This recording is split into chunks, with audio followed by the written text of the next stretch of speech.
ପାତାଳଗାମୀ ହେଇଥିଲେ ଏ କଥା ଆମେ ଜାଣିଛେ।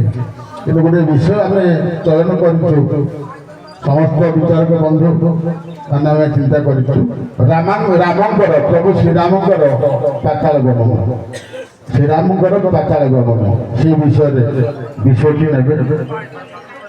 ତେଣୁ ଆପଣ ଫାଷ୍ଟ ଆସିଥିଲେ ଆପଣ ଆରମ୍ଭ କରନ୍ତୁ ରାମଙ୍କର ପାତାଳ ଗମନ।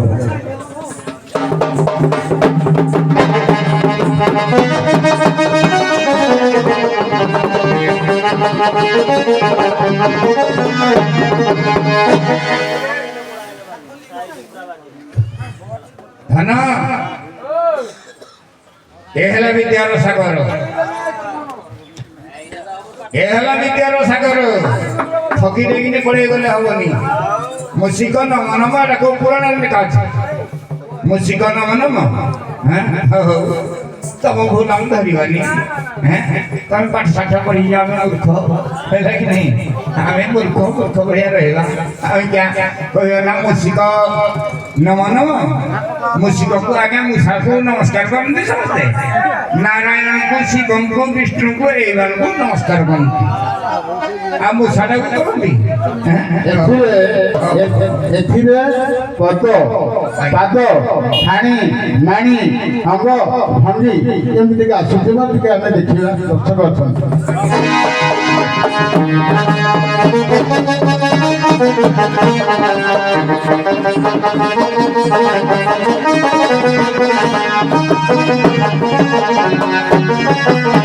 बाबू मौसा नमस्कार है प्रदीपर गीत जहाँ पाद ताहा हाथ जहाँ कंठ ताहा ए पर्यंत पड़ी 61 वर्ष है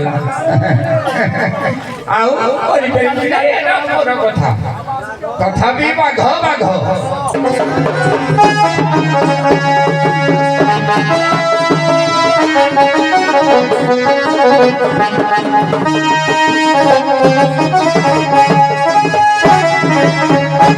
बेड़ा पानी ओके बाबा तो कंठरे बसी गोर सिंहासन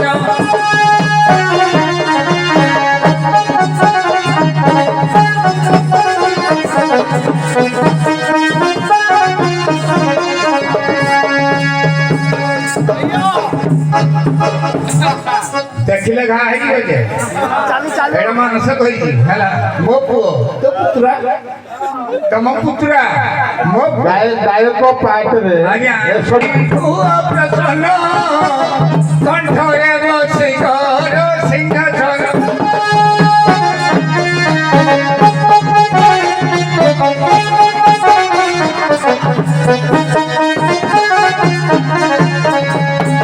रामायण रस देवो गाय हलो श्रद्धारे सुनिबे पंडित जन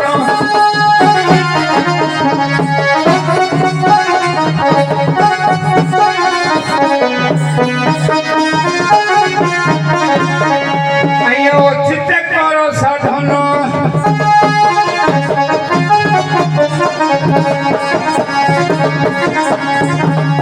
पंडित हे चित्त कर साधन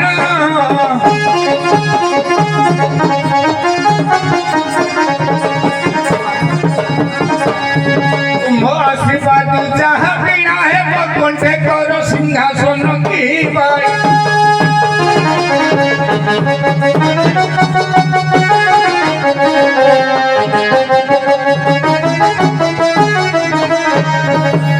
राम मने मने बसी भाविले आउ किंपा रही मुई बारे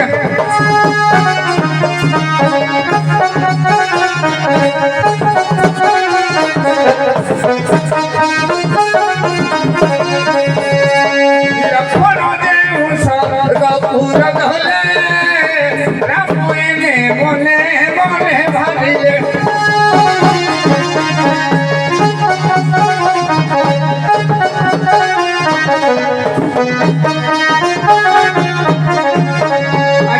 चिर विचार कले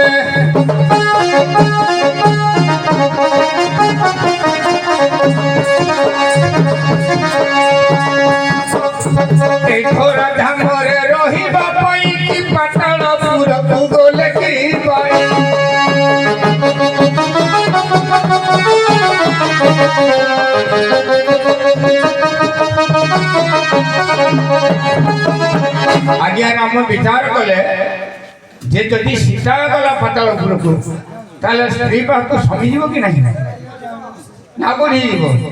ହଁ ତାପରେ ସୀତାଙ୍କ ପାଖକୁ ସମିଯିବ କି ନାହିଁ? হ্যাঁ সীতা যেহেতু পাতালগামী হয়ে তেমন স্বামী চিন্তা কলে মু বি পাতালগামী হইবি ହଁ ତାଙ୍କ ପାଖରେ ଭେଟ ହୁଏ। ତେଣୁ ଏଥିରେ ତାମାନେ ପରିସମାପ୍ତି ହେଇଗଲା ରାମଙ୍କର ପାତାଳ ଗମନ। ଆଜ୍ଞା ହଉ ହଉ ହଉ ହଉ ହଉ ହଉ ଆରେ ইয়াର ଦିଟା ବିଷୟ ଦିଟା ବ୍ଲକ ଗୋଟେ ହଉଛି ସୁରେଖାର ପ୍ରତିଶୋଧ ଆଉ ଦ୍ୱିତୀୟ ହେଲା ଲକ୍ଷ୍ମଣଙ୍କର ବନ୍ନାବଧ ଗାଉଛି ବିଷୟ ରାମାୟଣ ଶୁଣ ଟିକେ ଭଲ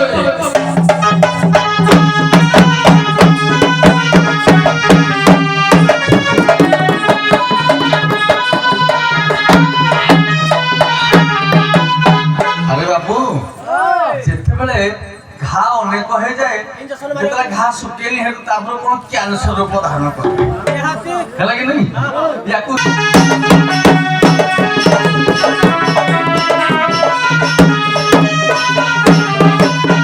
हे आद्य राम तप बनादि गमन महत्वा रोगम कांचन आज्ञा प्रथम गाइबा व्यवहार को जीवानी विषय टॉपिक को देला समय को दबानी अपके गाइबा तेणु कहले एइटु विषय आरंभ कर देबी जे आज्ञा अपर पक्षी ताको राम चंद्र सुरेखा को मारिबा जो भूल कहले के ताको मा तारका को मारिबा द्वारा सुरेखा ने तपस्या को मन को जाई एइटु पाठ आरंभ करिया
गोटे दिन ही प्राप्त हम कि कौ दिन हम ये सर्व सारी जाइए ए पितृ श्राद्धने मते से गणना मारी जाती बेली गरी कर्मचारी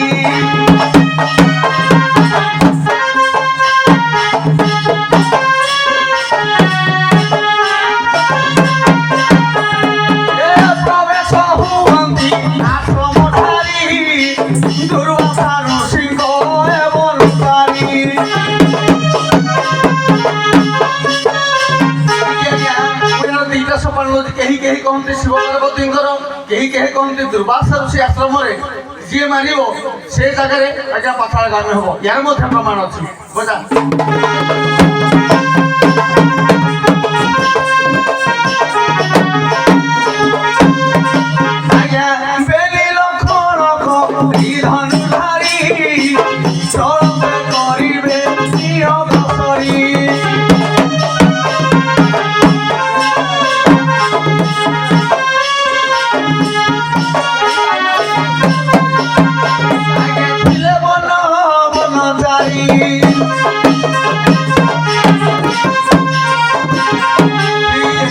সুরেখা অপেক্ষা করেছি এ পাতাল আমি কি করিব ভাই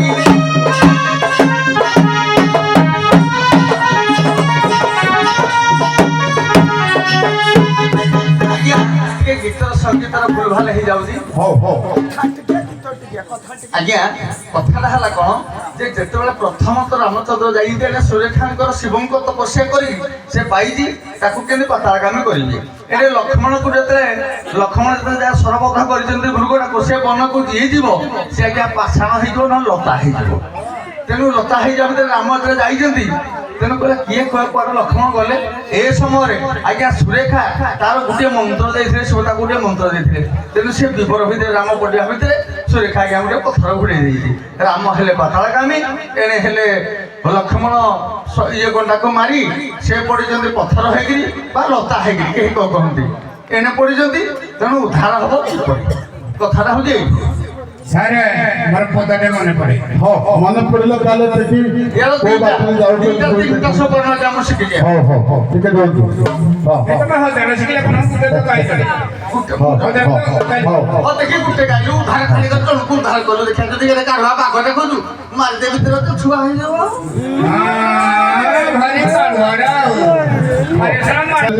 ଆଜ୍ଞା ପାତାଳଗାମୀ ତ ହଁ ହଁ ରାବଣ ରାମ ରାମ ପାତାଳଗାମୀ ଆଜ୍ଞା ମୁଁ କହିଲୁ କି ଅହିରାବଣର ମହିରାବଣ ପାତାଳକୁ ନେଇ ରଖିଲେ ହନୁମାନ ଯୋଉ ମାରିଥିଲା ନା ଭୁଲ କହିଲେ ଆଜ୍ଞା ସେ ନା ଭୁଲ କହିଲେ ଆଜ୍ଞା ଆପଣ କୁହନ୍ତୁ ରାମ ଲକ୍ଷ୍ମଣକୁ ହଁ ବଳି ଦେବା ଉଦ୍ଦେଶ୍ୟରେ ପାତାଳକୁ ନେଇଥିଲେ ନେଇଥିଲେ ହଁ ଏଇଟା ଆଜ୍ଞା ଏଇଟା ଗୋଟେ ବିଷୟ ଅଛି ପାତାଳ ଗମନ ଯେମିତି ମୁଁ କହିଥିଲି କ'ଣ ସୀତା ଯେମିତି ପାତାଳ ଗମନ କଲେ ଅର୍ଥାତ୍ ପାତାଳ ସ୍ୱର୍ଗ ମର୍ତ୍ତ୍ୟ ପାତାଳ ଗମନ କଲେ ବା ତାଙ୍କର ଜୀବନ୍ୟାସ ଧାମ ତ୍ୟାଗ କଲେ ପାତାଳ ଗଲେ ସେଇଭଳି ରାମଙ୍କର ସେ ଅବସ୍ଥାଟା ବା ରାମ କୋଉଠି ପାତାଳଗାମୀ ହେଲେ ଏଠି ପାତାଳ ପୁରକୁ ନିଆଯାଇଥିଲା ମାନେ ବଳି ଦେବା କାଳୀଙ୍କ ଉଦ୍ଦେଶ୍ୟରେ କିନ୍ତୁ ପୁଣି ତ ଫେରି ଆସିଲେ ବା ମୁକ୍ତି ପାଇଲେ ହନୁମାନ ମୁଣ୍ଡିଆ ମାରିବା କଥା କହିଲେ ସେ କହିଲେ ମୁଣ୍ଡିଆ ମାରିଲେ ଏଇସବୁ ଜିନିଷ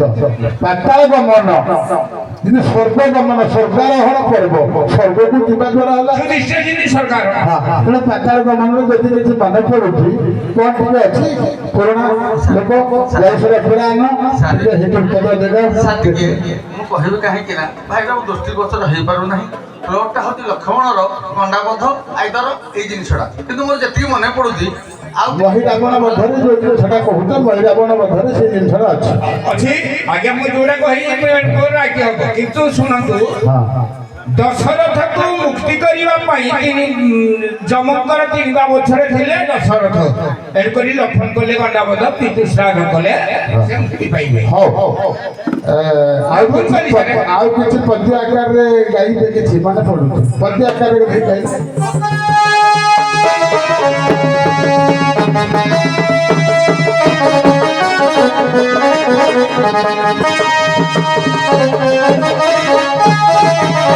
ଅକ୍ଷିଣ ବ୍ରହ୍ମାଣ୍ଡ ହେ ନାରାୟଣ ତୁମେ ପରା ଅକ୍ଷ ମଧ୍ୟ ଧାମନ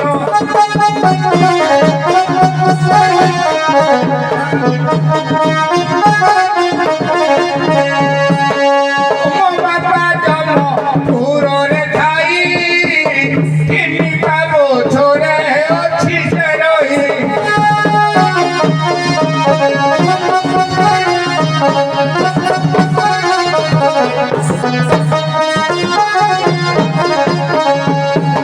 ବାବୁ ମୁଣ୍ଡ ହଲ ତ ସିନା ଥରେ ପୁରାଣ ଦେଖ ଏଟା ଠିକ ନା ଭୁଲ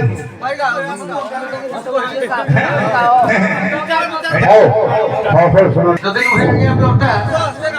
ଟିକେ ଭୁଲ ଭଲ ହେଇପାରେ ଅନେକ ଦିନର ଗାଇବା ଥିବ ଆମ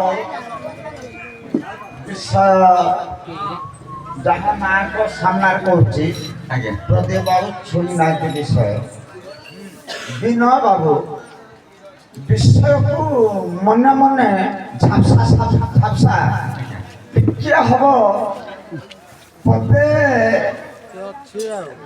2 ପଦ ଭିତରେ ଟିକେ ହବ ଟଚ୍ କରୁଛନ୍ତି ଆଜ୍ଞା ଏ କଥା ହଉଛି ମୁଁ ଟିକେ ଆପଣମାନଙ୍କୁ ବୁଝେଇ ଦଉଛି।